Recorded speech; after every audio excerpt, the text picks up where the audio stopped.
Good morning, everybody, and welcome to day 3 of the endless London Book Fair, third and final day of our 10th Literary Translation Centre. It's lovely to see you here this morning. My name is Daniel Hahn, and I'm very pleased to have been asked to chair this panel in association with English Pen on writers and freedom of movement. I'm joined by 3 brilliant people to discuss this topic, which I will introduce in just a moment.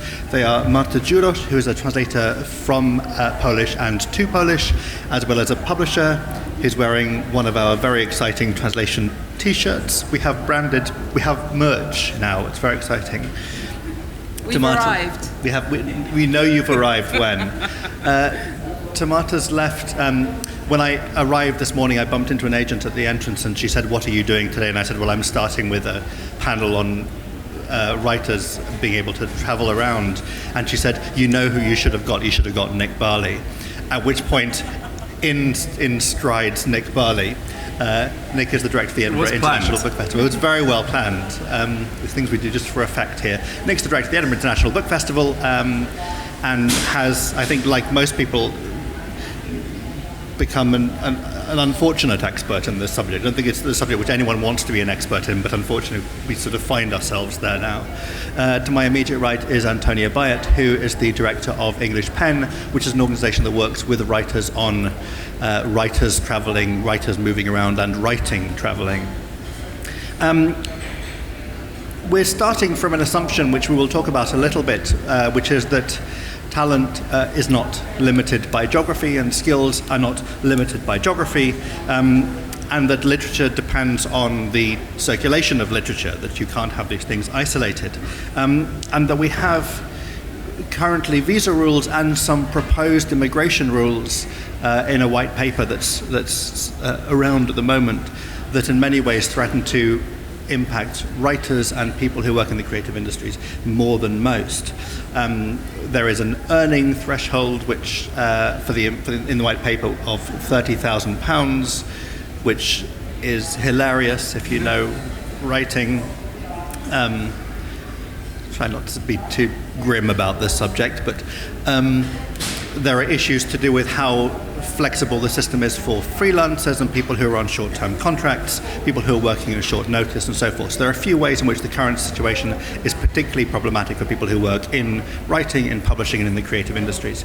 We're going to try and cover quite a few different topics around this general area, partly and probably mostly the ability of writers from around the world to visit the UK on short-term visits. So we're talking about festivals, we're talking about residencies, things like that, and the kind of thing that we want to ensure that our own literature continues to be in contact with the rest of the world. We'll talk a little bit about longer-term migration and those immigration laws I mentioned, and how that actually may simply rule out people from the creative industries coming to the UK. But I think we should talk a little bit also about the flip side to this, which is UK writers travelling elsewhere. And there are a number of different issues to do with how writers make decisions about where they're going to go, as well as whether they actually have the ability, whether they are allowed to travel. Finally, one thing I want to talk about at some point in this conversation, because we are sort of in lots of ways in flux, not only because of Brexit. So I'd like to talk a little bit also about what we should be doing in terms of campaigning, and whether this should be a campaign issue, and if so, what a campaign would look like. I want to start with a little chat about the bigger picture, and about why this matters and why writers should be able to travel, which I think is an assumption we make, why it's important that writers should be able to meet other writers and meet readers. And I'm going to start with Nick, with the most vague and general question, which is, what is a literary festival for? Oh God, Danny, it's 10 o'clock in the morning. You have 47 seconds. What is a literary festival for? Well, I think what a literary festival for is to create a forum for public discourse. I don't think book festivals are really about books. I mean, book fairs are clearly about books. Here you see authors walking around and they're like commodities. Everything's commoditized in a book fair. But I think in a book festival, I hope it's a very different experience for authors and also for readers. You don't even have to be a reader to appear at a book festival, and often you don't even have to be an author. What we're trying to create is public discourse,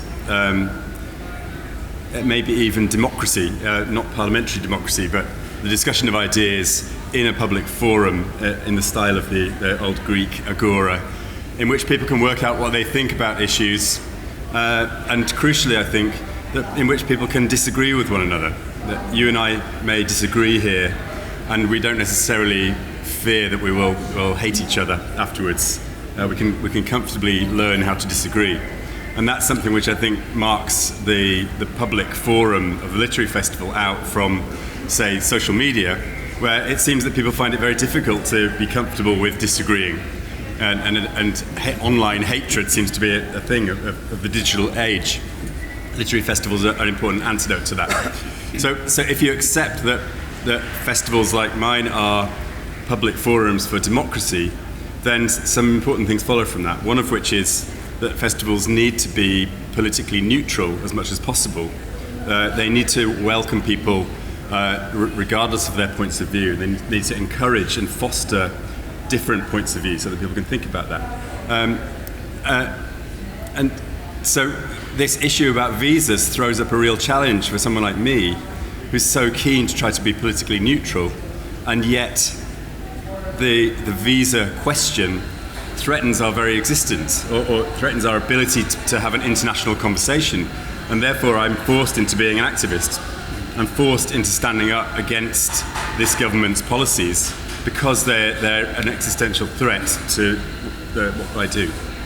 I'll ask you shortly just to say a little bit about the experience at Edinburgh, particularly at last year's festival with relation to visas. But when we're talking about the role of the festival in basically hosting these conversations, encouraging these conversations, and encouraging disagreement in some cases, the word international is right there in the name, isn't it? Does international in the title of that festival, is it just about we're going to bring people from different places, or is it also a demonstration of an outlook somehow, an attitude? Yeah, absolutely. I think the word international is a very important part of what we try to do. Again, if I come back to this notion of the grassroots democracy, the festival as a place for democratic discourse and discussion, where does that discussion end? It's important that it's open-minded, that it is open to all, including people who don't necessarily speak English, who don't necessarily come from Edinburgh, and so therefore it's vital that a festival like mine is as multilingual and as multinational and as multicultural and as multi-political as possible. That's my festival. Other festival organisers might take a different view, and there are some very good festivals that are very niche in their approach. But I think a large festival like mine, it has to be as international as possible. Without the international, then I don't think the festival will be doing its job. Right. Marta, as a translator, you were sort of positioned very deliberately in this conversation, because translation has to work from the assumption that literature has to move around. I mean, this is absolutely fundamental to the way you think about literature, presumably. Absolutely. I mean, I think that the white paper that you mentioned is going to bring up quite a lot of worries and anxieties for translators who, by their very nature, are loyal to more than one place, and they love different countries. That's why they decided to do the job that they do, and I think that it's very likely that a translator's job is bound up in their identity, in the way that we are translators and we translate, and that's what we want to do. That's the function that we want to fulfill. That sort of connector, the person that has the ability to travel, has the ability to make books travel, has the ability to make ideas and words travel. So anything that limits that obviously is, as you say, an existential threat to us as well. I see at least 2 translators that move around quite a lot and live outside of the UK and try to do their job as best as they can while keeping all those loyalties together and holding them together and succeeding brilliantly. So I think all those issues about traveling for residencies, which we do as well, all the issues about European funding, for example, that comes from, in my case, Polish cultural institutes and Polish book institutes. Any threat to that is a threat to us and to what we do. Things like, when it comes to very practical things like double taxation. For example, now we have that agreement between the UK and Poland which allows me to only pay tax here because this is where I live and this is where I pay tax. And it's going to be very interesting to find out what's going to happen to that. I'll come back. Sorry to interrupt you. There are a few of the practical things which I'll come back and ask you about as well. But in addition to those practical things, and in addition to the questions of identity and belonging and affiliation and loyalty, I think is the word you used, there is also a kind of really basic philosophical assumption or belief that, just as Nick was saying, you can't have democracy. You can't say that you're about democracy and not also believe in ideas being able to move around. Yeah. You also can't believe in translation or indeed believe in literature without believing in the possibility that literature is going to move. Yeah. That the assumption that you can make literature only in this room and not have contact to anybody in any other room. It completely undermines the way we think about literature, I think any idea of purity, any idea of oneness, any idea of exclusivity, I think, is just antithetical to. Did I pronounce that correctly? You did. Yes. Nice. To what we do and to who we are, and it frightens me to see that drive towards oneness and towards purity. So the citizen of nowhere thing. So you can't. Oh God! Don't even get me started. Yeah. Okay. I'm changing the subject, but not changing it very much. In fact. Antonia, positioning English Pen in this area, in this subject, in some respects, everything that English Pen does, every component of English Pen's work, is somehow within this question of how writing can move. Yeah, I mean, English Pen was founded in 1921, and it's founded out of the back of the Great War, which had really, I guess, been about nations fighting each other and wiped out a whole generation of young men, actually. I mean, incredibly destructive.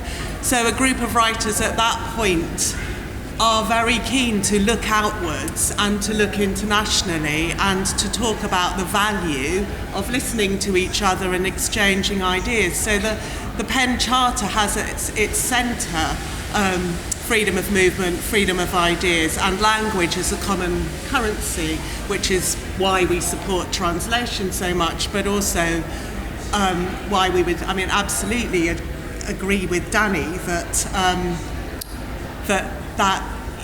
that is what's essential for a good democracy and for good writing. And I think there's also a section in the Penn Charter about free press, and I think Nick's vision of the festival as a democratic space, actually that's an even larger issue, I think, because you need to have exchange of ideas, openness to ideas, freedom of expression for a democracy to operate properly. So it's actually something that's absolutely at the core of how we need to exist in this country. And I think what Penn does is also very much say this country holds those values. We welcome writers from other places where those values aren't held so strongly and they are at threat. It's then quite difficult when we find their visas are turned down because what is this country? How is it really positioning itself? And I think it does one thing on one hand and one on another. I'll come to that in a moment. That the different messages that come from the FCO and the Home Office, which I think is very important. But you mentioned also just in passing the translation program at English Pen, and one of the things that I think is really interesting thinking about English Pen's work as a whole, because it does so many different things, is the way the translation program actually mirrors a lot of the other work, because writers being able to move around and writing being able to move around are not that different, in fact, or they're not underpinned by ideas that are that different.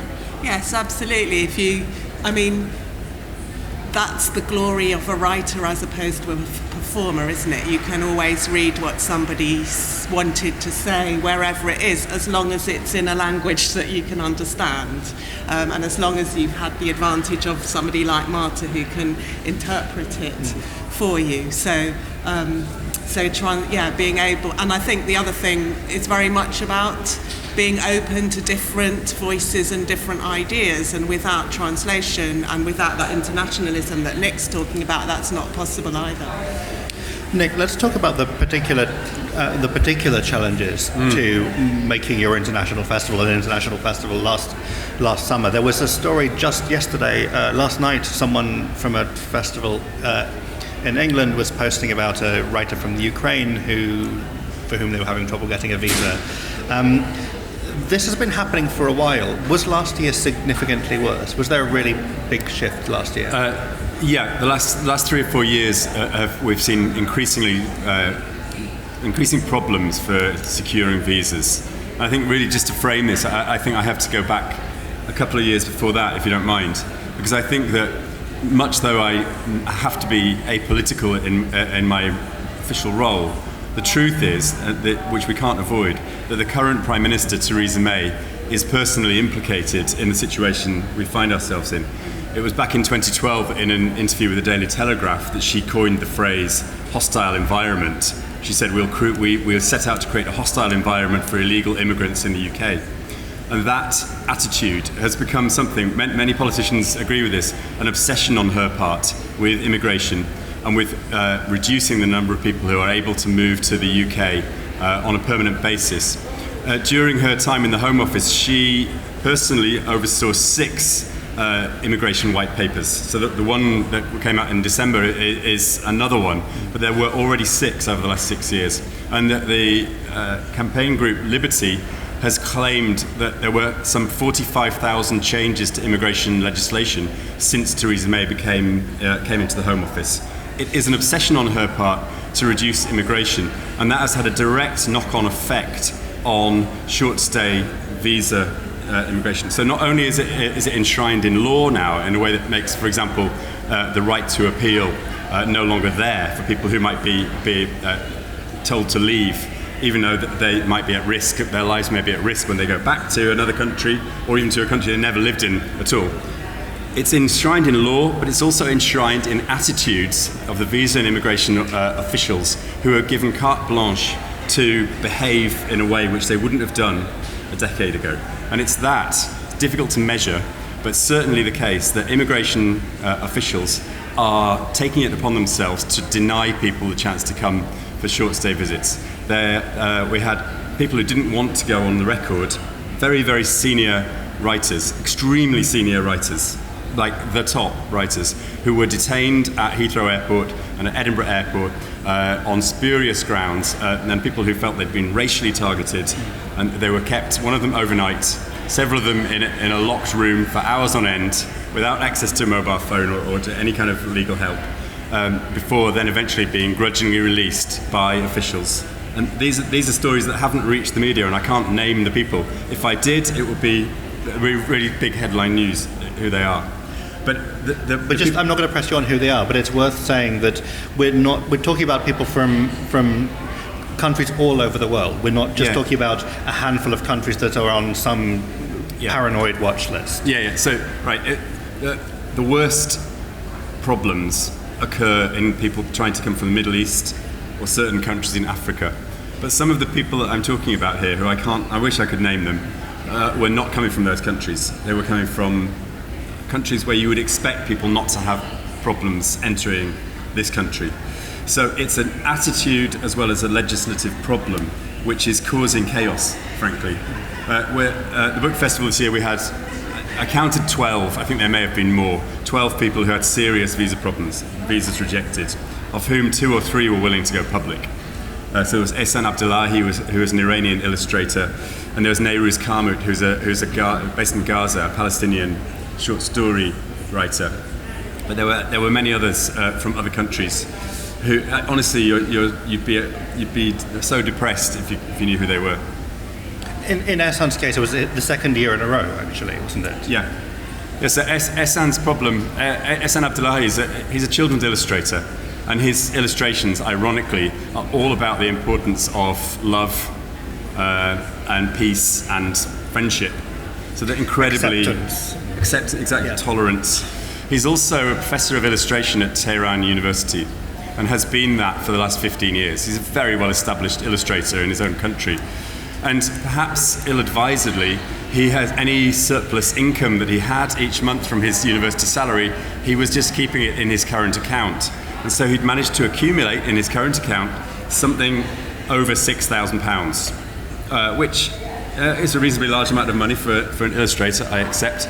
However, because he had to give 3 years worth of bank statements, and whoever was looking at the bank statements could see that he had over £6,000 in his current account, they denied him his visa on the grounds that he had a suspiciously large amount of money in his bank account. That's so ironic, because a lot of the time people are denied visas because they don't have enough money in their current. Do you think there's an actual amount? If you have like £4,012, that's suspicious. You're fine. Anything more or less is a problem. There's this one particular number. They haven't told anyone what it is yet. Yeah. So what happens then is that I throw my hands in horror, as you can imagine, and get onto the ambassador, the British ambassador in Tehran, and say exactly the story I've just told you. And he says, "Oh my golly, that's I can't say anything officially here, but that's outrageous. And I promise I'll do something about this." And goes back, and then word comes back that his visa has been denied again on the second presentation. This time on the grounds that he'd recently separated from his wife, and therefore the immigration officials were not convinced that he had a good reason to return to Tehran. So his professorship, his chair at the university, irrelevant. But the fact that he might fall in love with somebody in Britain, that was the risk sufficient to deny him a visa a second time. Then this year, the irony of ironies, this year he was denied a visa on the grounds that he didn't have enough money in his current account. You know, it is Kafkaesque. It is ridiculous, and it's impossible for someone like me not to then stand up and start getting political about it. And there's also, just briefly, I'm going to come to Antonio in a moment, but am I right in understanding that the mechanism for people to apply and for those decisions to be made has also changed in the last few years? Yeah, obviously... I decided outsourcing, or whatever it's called now. Yeah, I decided to speak to the press about this last year because I was so annoyed and worried about the situation. And after lots of media all over the world, I was called by an inspector from the inspector of the UK Visa and Immigration Authority. This is an independent inspector who's trying to work out what's going on here with immigration at the moment. And we had a long chat. In fact, it was a 2-hour interview in which he was trying to work out what was going wrong. And he said to me that what's happened is that in recent years, as a result of these changes that Theresa May's Home Office made, the immigration and visa process was shored, I think he called it, onshored or insured. In other words, it was brought from offices in local territories to Sunderland, to Manchester, and somewhere else. Anyway, to English cities where there are big offices with people with lists of applications, you know, and they're being encouraged to be harsh. And so his suspicion is that the onshoring of the visa process has had a significant impact. So that whereas previously somebody in Tehran might even have heard of this professor of illustration, or would certainly have understood the reputational impact of being a professor of illustration, now it's somebody in Sunderland who probably has never even heard of Tehran, let alone the university there. And I think if you talk to the French, I had a really interesting conversation, because it's not insured in France, although there's still issues around hostile environment. That's probably a bit of a European thing in many ways. It can be sorted out at diplomatic level, but once somebody else said our system's a bit like parking attendants by now. So you're just ticking boxes. English Pen has had some successes in this area, particularly to do with the fact, so English Pen has writers in residence, which is sort of asking for trouble. There's people who are coming for a longer stay than just 3 or 4 days festival visit. Say something a little bit, Antonia, about that, about the program and about the ways it's been possible to get people into the country to stay.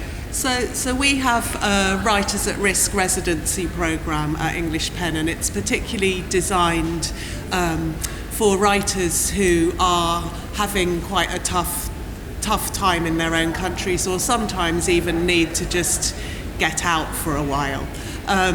So we've had residents from Turkey, for example, who've come for a period of respite, really. If you're working under that kind of pressure, it's very frightening and very pressurizing. So to remove yourself and come here and have a bit of time to write without feeling you might be about to be locked up in prison is a very good experience. So we've had two kind of rather different experiences in different contexts. Now, just so briefly, we had one journalist who had been arrested alongside two colleagues who are British, who were working at Vice News. I think the Secretary of State at the time intervened and the British journalists came home. He was Iraqi, the other journalist. He did get a criminal record in Turkey, although he wasn't imprisoned there. When you apply for a visa, you have to tick a box about whether someone's got a criminal record. So we ticked that box, but explained how easy it is to have a criminal record in Turkey if you've written something. His visa was turned down. One of the reasons was that people wouldn't believe he was a real journalist, which is a kind of bizarre, given A, he's been arrested for that, B, there's a story about his colleagues, etc. And that turned into a very long and quite expensive battle. Conversely, we have a resident with us at the moment from Cameroon. Her application and another one, which we've just got through, although that person hasn't arrived yet, coincided with Jeremy Hunt announcing free media campaign at the Foreign Office for a year. And we, the Foreign Office consults with NGOs like us, and we all say back, it's great to have free media, but you kind of need to get your own house in order, and this is an issue. And the Foreign Office kind of look a little bit sheepish and say, yeah, we know it's tricky with the Home Office. And you have a kind of feeling of bits of Whitehall in different positions with each other. And this will be, sorry to interrupt, this will also presumably involve DCMS. I presume the same conversation with DCMS in relation to festivals and events and things. Exactly. They will also know that those Philistines up the road, try not to use another word, I'll go with Philistines for now, up the road are making it difficult, however much their own message may want to be more open and tolerant. Yeah, exactly. But in that context, we found maybe it's just chance, because there is a slight amount of randomness around this too. But in that context, being able to use that story, we found it much easier to get these people's visas granted, and these are 6 months visas. So and then the residents are free to come in and out of the country. So one of them, our current resident Mimi, has gone to New York to talk about what's going on in Cameroon to the State Department in New York, and it's given her the freedom to do quite a lot of things. But it just does seem wildly contradictory, really. One possibility is, that might be part of a way we think about a campaign, can't it? I'll come to that question in a moment of what it is we might do, what it is we might ask for in campaigning terms. But I want to ask Marta just a sort of biographical question. As, like me, one of those people with more than one loyalty, and therefore not someone Theresa May, I think, can understand. I don't think it's even a matter of approving. I don't think there's any conception of what it must be like. Yeah. to have more than one way of thinking about language or place or anything. But could you say, Marta, just briefly, what on earth made you want to come to this place and why did you stay? We're delighted that you stayed. And we can make an argument in one of those kind of incredibly vulgar ways about the contribution you've made to our economy by paying tax here, for which we thank you. Welcome. Why did you come and why did you stay? I came for a very prosaic reason. My husband got a job here, and we both studied English back in Poland, and I think for the longest time the UK has been such an aspirational culture for us, and the language was aspirational, the literature we studied for years on end,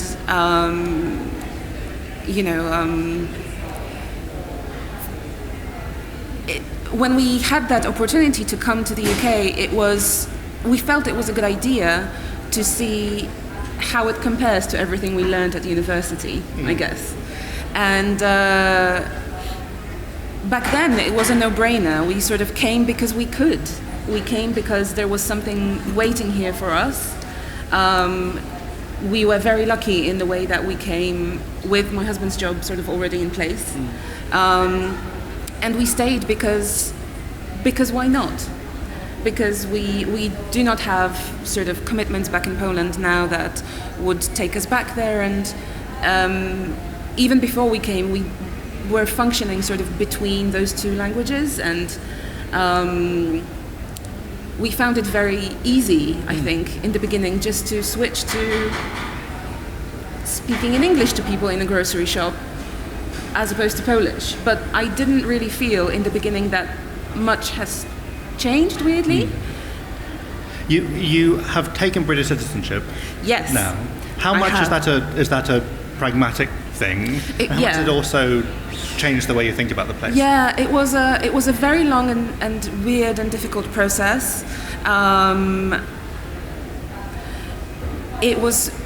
We had decided to take citizenship even before the referendum. We knew we were going to do it anyway because we felt it was sort of a confirmation of the commitment that we've made to the country, and we also value the multiplicity it offers us. I'm happy that I have more than one passport to choose from. It's bizarre for some people, I know, but to me it's a source of richness, it's a source of opportunity, it's a source of the ability to move precisely. If I wanted to go to the US for some bizarre reason, I could now do that without a visa, because Polish people require a visa to visit the US.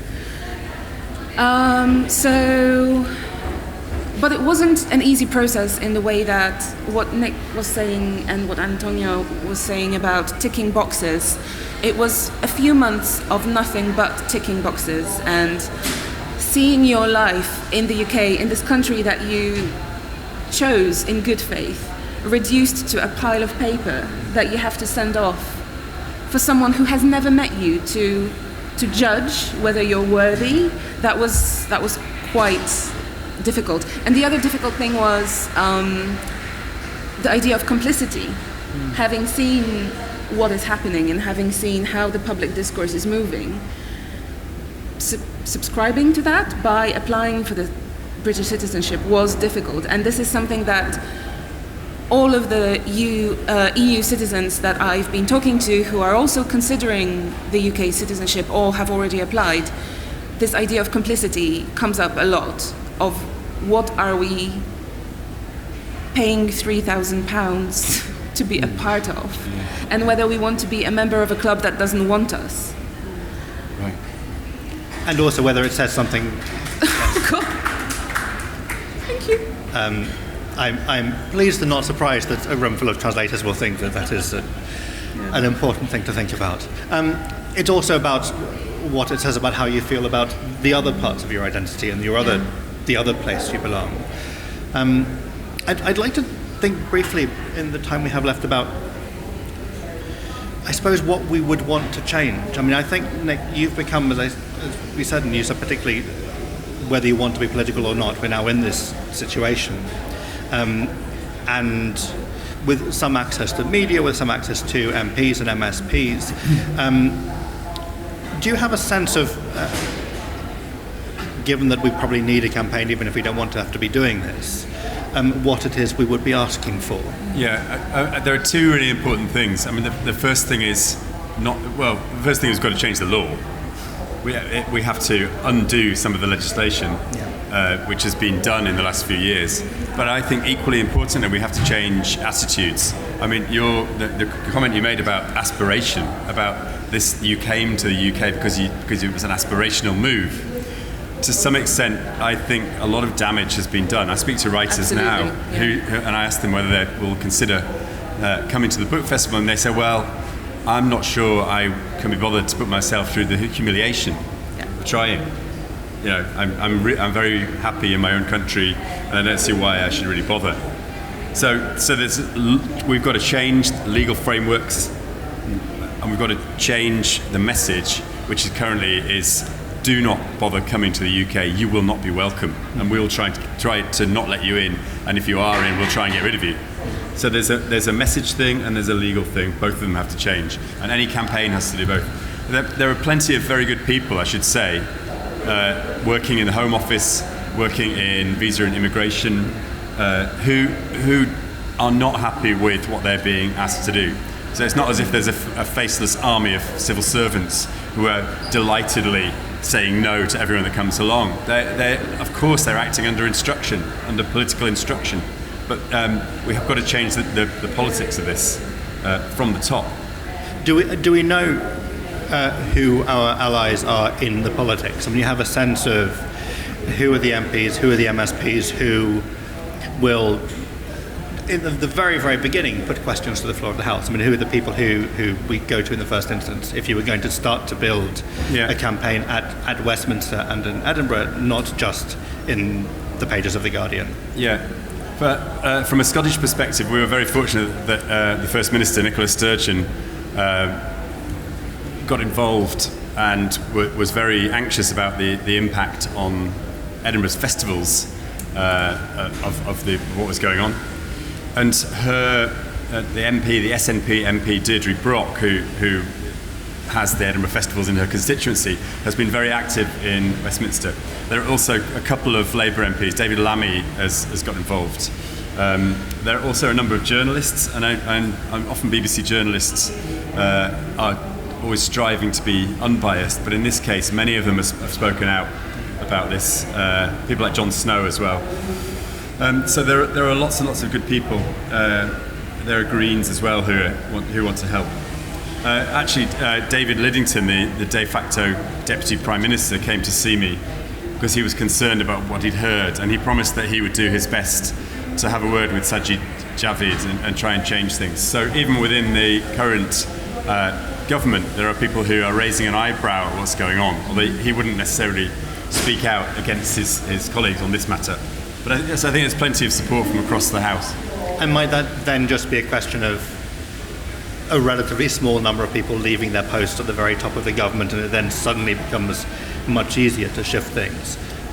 Well, I think a wildly naive way of thinking about it. Unfortunately, I think a lot of damage has been done. So we are now having to come back from a problematic position. This aspiration that you talked about is evaporating very quickly. So I think we have to do something more than simply overturning policies. I think we have to make a very, very public effort to welcome people.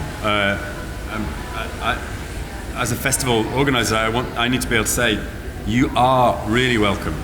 That has to be a very public pronouncement, and other festivals like mine, like WOMAD, for example, need to be standing up, pronouncing how much we welcome international visits. So more than simply accepting them, it has to be a campaign, I think. And it means overturning the political idea that people have stopped wanting to come here. That is not a victory. The fact that people have stopped wanting to come doesn't mean that we've now achieved in our insane desire to stop people wanting to come here. Antonia, how much is this, or could this be specifically a campaign issue for PEN? So not just something that PEN does in relation to individual cases, but is this the sort of, is it the larger conversation PEN is involved in or should be involved in? Yeah, I mean, I think that, as I was sort of kicked off saying, the whole idea around the the two big ideas around the value of freedom of movement and exchange of ideas, and how that connects with living in a democratic country and how important that is as a foundation for it, kind of backs up any campaign around freedom of movement. So I think there's a kind of a big message about it. I mean, there's then quite a lot of quite difficult nitty-gritty stuff, isn't there? Because there are a lot of different kinds of visas. We still don't know what's happening with Brexit.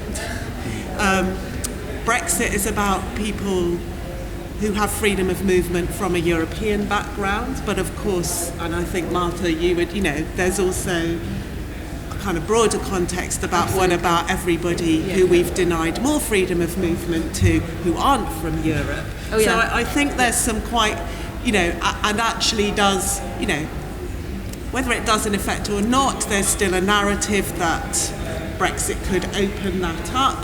But then there's a kind of whole set of narratives around, Nick's particularly talking about what we call Tier 5 visas and visits.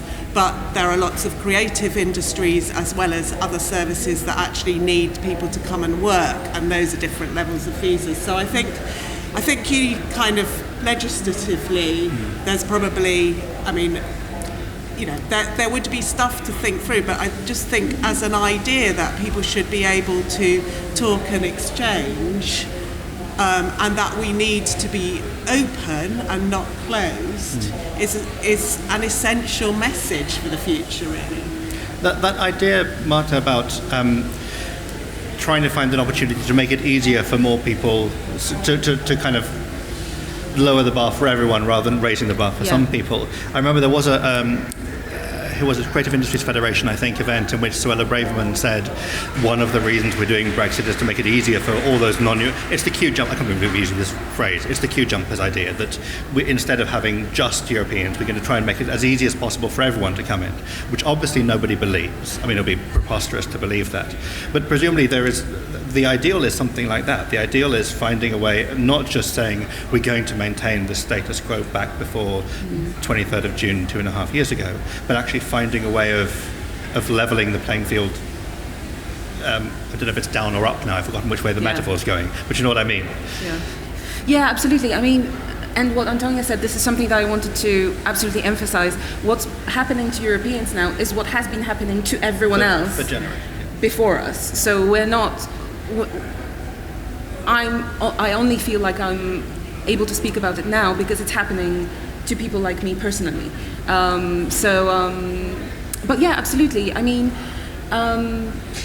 Talking about idealism, I think, and campaigning, I think what all of us can do, and what all of us maybe can do to lower that bar and to make the playing field as level as possible, is maybe to, paraphrase the old saying, we're here, we're queer, to we're here, we're foreign.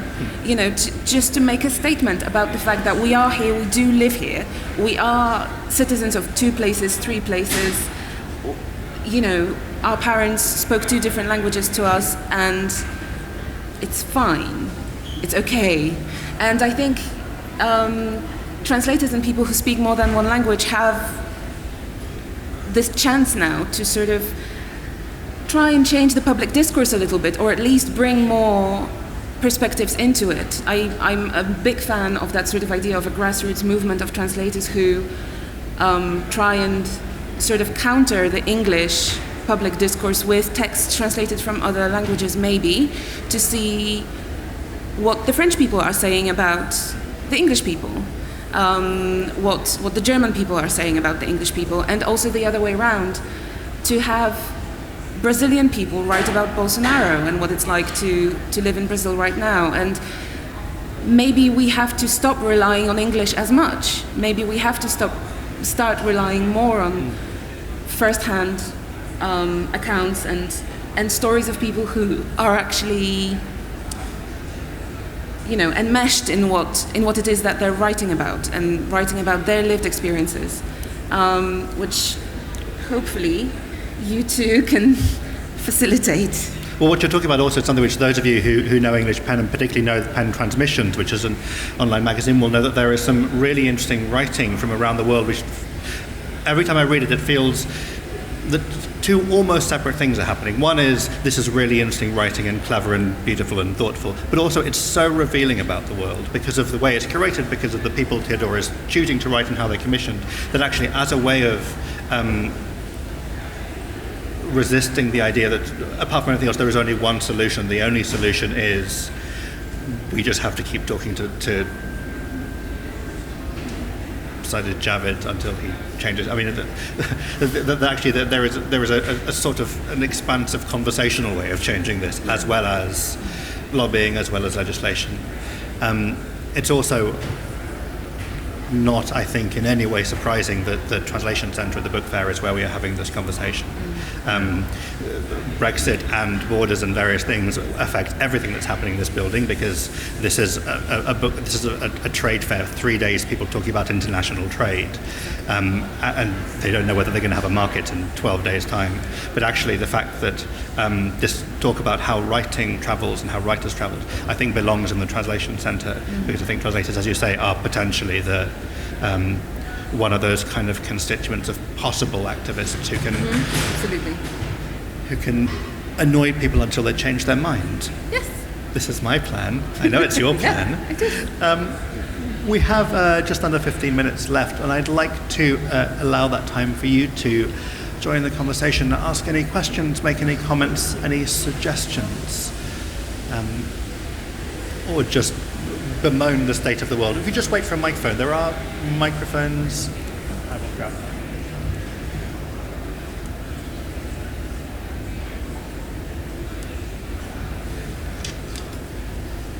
Thanks. Thank you. My question goes to particularly Nick. I'm very glad to meet you here again. Perhaps I will give my own brief background. My name is Goreti Kyomhendo, and I'm from Uganda. And in 2016, I was invited to the Edinburgh International Book Fair.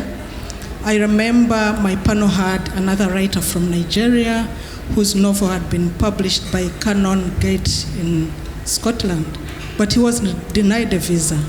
And I remember being on the panel alone.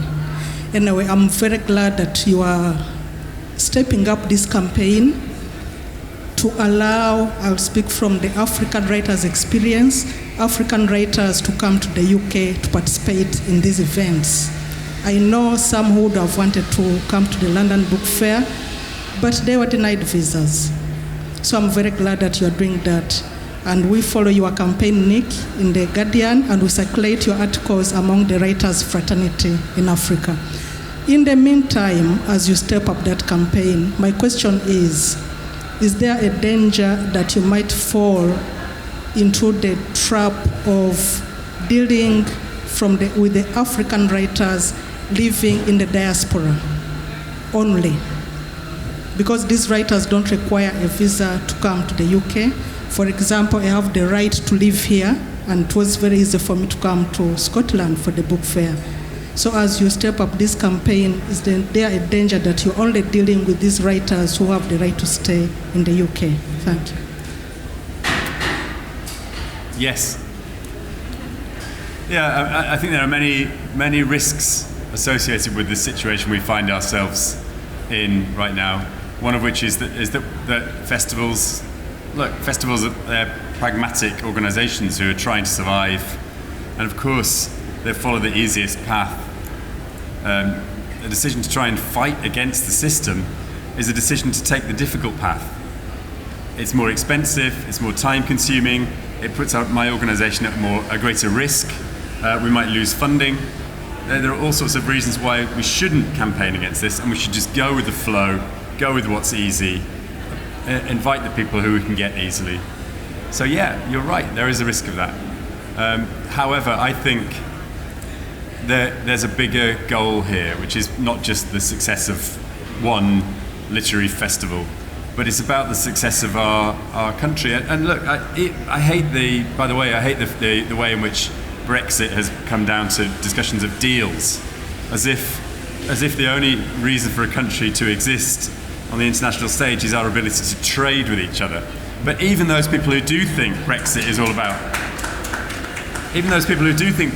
about deals, surely they understand that if we're going to trade with each other, we have to understand each other. Translators that understand that we have to talk to each other in languages that we can understand in order to even to do business.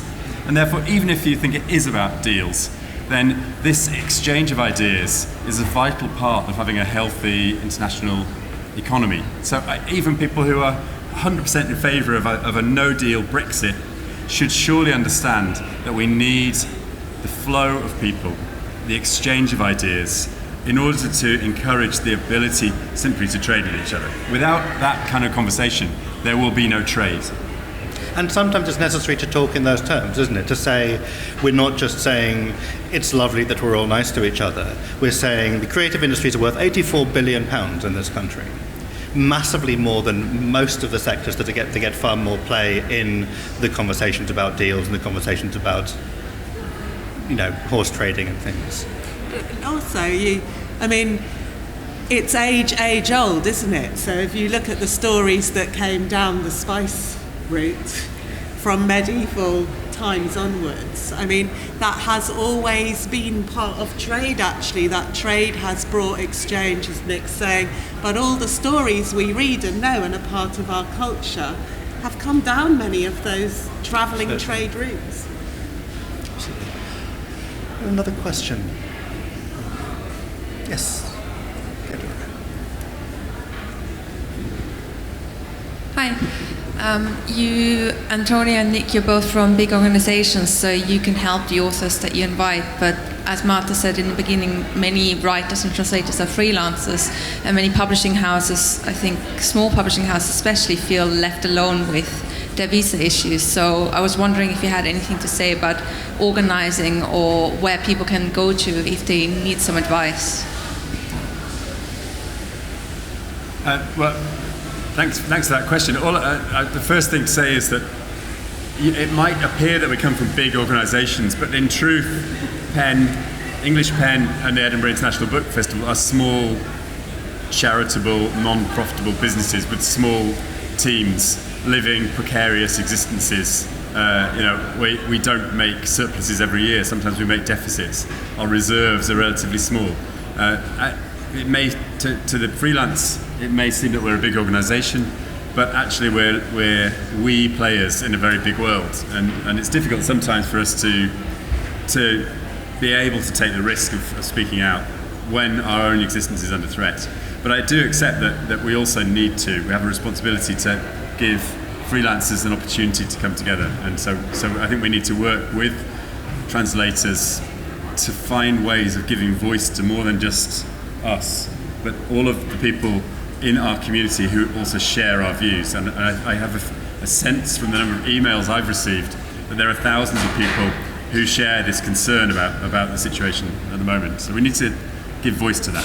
But there is a place in the coalition, not just for the organisations, but also for the individuals who don't have not only the access that you might have, but also don't have the expertise that both the festival and English Pen have developed. I think Nick's absolutely right about the size of us. At the moment, English Pen's 5 people, with one person doing a lot of the visa work.